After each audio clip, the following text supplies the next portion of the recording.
Assalamualaikum warahmatullahi wabarakatuh. Pada kesempatan kali ini saya akan menjelaskan mengenai materi tentang media pembelajaran untuk memenuhi tugas pada mata kuliah media pembelajaran yang diberikan oleh dosen pengampu Ibu Andi Halmina, SPD MPD. Sebelum itu, saya akan memperkenalkan diri terlebih dahulu.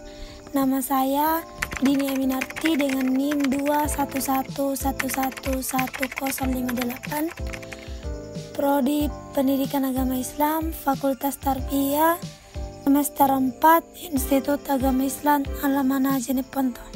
Yang pertama yang ingin saya bahas yaitu latar belakang, di mana secara lebih utuh media pembelajaran dapat didefinisikan sebagai alat bantu berupa fisik dan non-fisik yang sengaja digunakan sebagai perantara antara guru dan siswa dalam memahami materi pembelajaran agar lebih efektif dan efisien, sehingga materi pembelajaran lebih cepat diterima siswa dengan utuh serta menarik minat siswa untuk belajar lebih lanjut.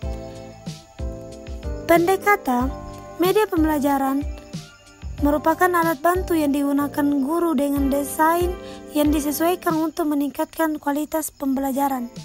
Yang kedua, rumusan masalah. Di sini ada 3 poin yang dibahas. Yang pertama, apa pengertian media pembelajaran?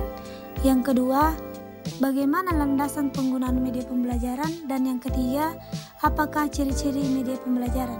Poin pertama, pengertian media pembelajaran. Secara etimologi, kata media merupakan bentuk jamak dari medium yang berasal dari bahasa Latin medius yang berarti tengah. Sedangkan dalam bahasa Indonesia, kata medium dapat diartikan sebagai antara atau sedang, sehingga pengertian media dapat mengarah pada suatu yang mengantar atau meneruskan informasi atau pesan antara sumber pemberi pesan dan penerima pesan. Media dapat diartikan sebagai suatu bentuk dan saluran yang dapat digunakan dalam suatu proses penyajian informasi. Media pembelajaran adalah bahan, alat maupun metode atau teknik yang digunakan dalam kegiatan belajar mengajar dengan maksud agar proses interaksi komunikasi edukatif antara guru dan anak didik dapat berlangsung secara efektif dan efisien sesuai dengan tujuan pengajaran yang telah dicita-citakan. Poin kedua yaitu landasan penggunaan media pembelajaran. Ada 4 landasan dalam penggunaan media pembelajaran, yaitu yang pertama, landasan empiris. Pemilihan dan penggunaan media pembelajaran harus dilandasi oleh karakteristik belajar peserta didik.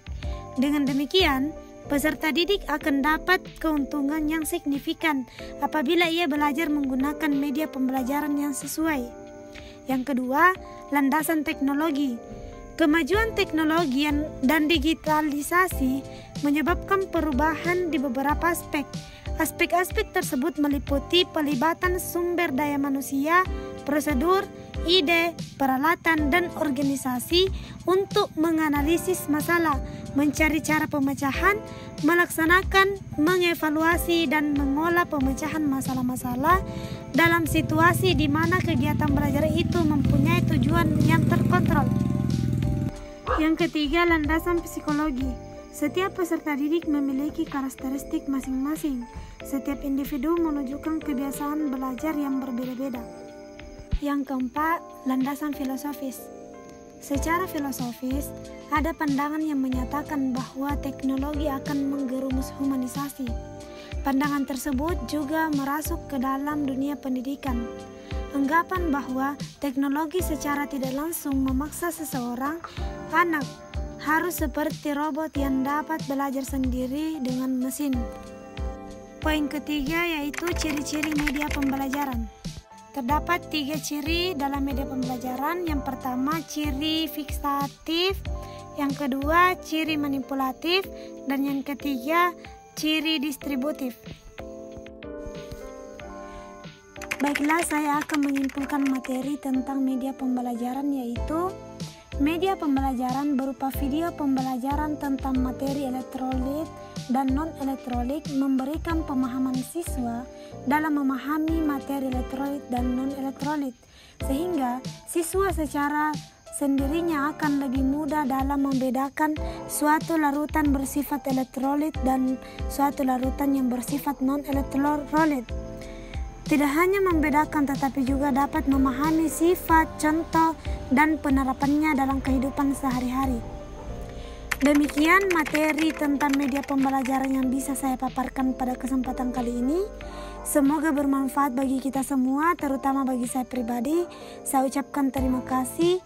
Wabillahi taufiq wal hidayah. Assalamualaikum warahmatullahi wabarakatuh.